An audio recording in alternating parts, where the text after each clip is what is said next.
on se retrouve pour partager des astuces déco pour la chambre de vos tout-petits. Mes enfants étant maintenant chacun dans leur chambre, j'ai dû leur passer 2 chambres de bébé à chacun de leurs chambres de toddler, chambre de petits enfants grandissants maintenant. Et j'ai quelques astuces déco pour vous aider à monter, vous, de votre côté, la chambre de vos enfants. Ce sont des astuces, vous allez voir, qui sont très simples et également pas chères et qui vous donnera un résultat assez Pinterest. L'identification de la chambre de vos enfants consiste à venir apposer à l'extérieur de la porte de la chambre de votre enfant soit son prénom ou encore quelque chose qui le représente personnellement. De mon côté, j'ai choisi d'identifier la porte de chambre de chacun de mes enfants par leur carte du ciel. Si vous êtes quelqu'un qui est assez spirituel ou quelqu'un qui émerge à la recherche de votre moi intérieur, ça peut être quelque chose qui vous intéresse. C'est une illustration qui vient démontrer la position des astres et des planètes au moment de la naissance de votre enfant. Donc, c'est vraiment quelque chose de très personnalisé et je trouvais que c'était une excellente idée pour venir identifier la chambre de chacun de mes enfants. Mes cartes du ciel proviennent de la maison Jupiter. Donc, ce que j'aime beaucoup avec la maison Jupiter, c'est qu'en plus de vous fournir la carte personnalisée, que vous pouvez choisir la couleur et tout, c'est qu'elle offre également un livret avec l'information complète sur le signe astrologique, les astres et beaucoup plus d'informations super intéressantes, autant pour vous que pour votre enfant plus tard.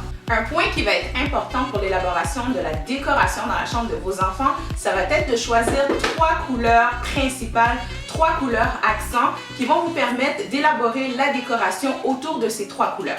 Là, je dis 3, mais c'est dans le fond un maximum de 3 couleurs. Vous pouvez en avoir une, vous pouvez en avoir 2, mais un maximum de 3 parce que lorsqu'on dépasse le 3 couleurs, ça commence à être un petit peu surchargé et ça peut également nous mener vers différentes idées, mais qui ne se rejoignent pas nécessairement. Lorsqu'on se concentre sur un maximum de 3 couleurs, c'est plus facile de se concentrer vers une idée directrice qui va tourner autour de ces 3 couleurs-là et que ça va être moins multicolore. Ça ne vous empêche pas de faire une chambre multicolore si le cœur vous en dit et si c'est ce que vous recherchez. Mais si vous recherchez de l'uniformité, des choses qui s'agencent bien ensemble, un maximum de 3 couleurs est recommandé. Pour la chambre de ma fille, les couleurs que j'ai choisies, comme vous pouvez le voir ici, sont le lilas et le beige. Je trouvais que c'était 2 couleurs qui s'agençaient vraiment bien. Et j'ai également ajouté quelques touches de rose, mais tout autour de sa chambre tourne vraiment autour de ces couleurs-là. Et encore une fois, comme que je vous dis, on choisit 3 couleurs ou un peu moins, mais ça ne veut pas dire qu'il faut vraiment sticker à ces couleurs-là. Vous pouvez y aller aussi avec des teintes de couleurs, comme pour ma fille, j'ai choisi le lilas, mais on va retrouver des touches de mauve et des touches un petit peu plus foncées. Donc, juste trouver des choses qui viennent vraiment s'harmoniser autour de vos 3 couleurs principales. Ensuite, il y a le mur accent. Donc, dans une chambre, on retrouve habituellement 4 murs. Sur ces murs-là, choisissez-en un qui sera votre mur accent. Donc ici, on se retrouve dans la chambre de mon fils et vous pouvez voir mon mur accent ici. Donc j'ai vraiment décidé d'y aller avec une œuvre complète sur son mur entier et j'ai été vraiment avec mes 3 couleurs que j'avais choisies pour la thématique de sa chambre, comme que je vous ai parlé plus tôt. Donc ici, on parlait du brun, du rouge et du gris et je les ai vraiment mis en valeur sur son mur accent. Le mur accent peut vraiment vous aider à être un élément central, une pièce maîtresse dans laquelle vous allez pouvoir tourner toutes les autres idées de décoration que vous allez avoir pour la chambre de votre enfant. Et il peut également servir de tête de lit dans le cas où est-ce que le lit de votre enfant n'a pas de tête de lit. Donc vous n'êtes pas obligé d'y aller avec quelque chose de gros comme que j'ai fait ici. Il y a tellement de choses qu'on peut faire. C'est très tendance présentement les appliqués muraux. C'est ce que j'ai fait dans la chambre de ma fille. Donc simplement mettre quelques petits appliqués. Vous pouvez y aller avec de la peinture comme moi ce que j'ai fait ici. C'est avec de la peinture. Vous pouvez utiliser juste un cadre pour un gros cadre qui va être votre élément clé sur le mur accent ou encore vous pouvez y aller avec ce qu'on voit principalement souvent, c'est le nom de votre enfant en plein milieu du mur avec de la décoration autour. Une chose importante à se rappeler pour vous aider à bâtir vraiment une belle chambre pour vos enfants, c'est que less is more, ce qui veut dire en fait que le moins de choses que vous mettez, le mieux ça va être. Donc essayez d'éviter de surcharger et d'encombrer la chambre de votre enfant. Moi, j'y ai été dans une optique où est-ce que je voulais que ce soit une chambre pour mes 2 enfants qui était évolutive, donc qui leur faisait maintenant, mais qui pourrait faire pour les 5, 6, voire 7 prochaines années et également, autant au niveau de la déco, mais surtout au niveau de l'espace. Donc, évitez de mettre énormément de mobilier. Priorisez le mobilier qui a beaucoup de rangements, donc comme ça évite d'en avoir plusieurs pour pouvoir tout ranger. Essayez de voir si c'est de faire de l'espace dans le garde-robe avec des étagères, avec 2 niveaux pour pouvoir mettre les supports, les vêtements qui doivent être sur support.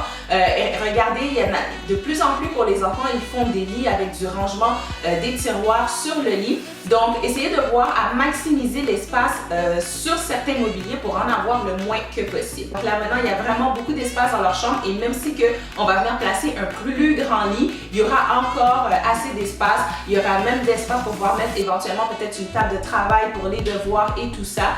Donc, rappelez-vous de ça, less is more.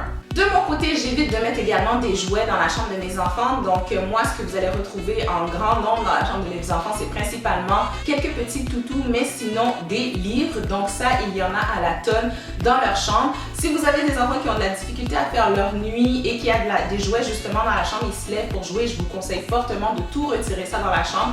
Rappelons-nous que c'est une chambre, c'est pas une salle de jeu. Donc, pour pouvoir justement, encore une fois, être dans l'optique de désencombrer et de ne pas surcharger, ne mettez pas de jouets dans la chambre des enfants, puis vous allez voir, ça fait vraiment quand même une plus belle chambre, un espace de repos, un espace paisible, autant pour la sieste que pour les nuits. Donc, mon prochain astuce sont les étagères murales qui sont un indispensable pour moi en termes de sauver de l'espace, mais aussi en termes de cuteness dans la chambre des enfants. C'est un article qui est très peu dispendieux, que vous pouvez trouver un petit peu partout, de toutes les couleurs et qui fait très bien l'affaire. On peut y positionner tellement de belles choses, des choses assez cute pour la chambre d'un enfant. Donc, pour moi, c'est un indispensable, un must dans la chambre des enfants. J'espère que la vidéo vous a plu et qu'elle vous a donné des idées pour pouvoir bâtir la chambre de vos enfants de votre côté. S'il y a des choses que vous avez vues au travers de la vidéo et que vous aimeriez avoir plus d'informations, n'hésitez pas à m'écrire dans les commentaires ou encore en privé. Et également, si vous n'êtes pas abonné à la chaîne, n'hésitez pas à le faire en appuyant sur le bouton s'abonner et activer les notifications pour pouvoir être au courant lorsque je publie une nouvelle vidéo. Rejoignez-moi également sur les réseaux sociaux, ça fait toujours plaisir de vous rencontrer, d'échanger avec vous ailleurs que sur YouTube. D'ici ma prochaine vidéo, je vous envoie une belle dose d'amour. Portez-vous bien et je vous dis à la prochaine. Ciao tout le monde!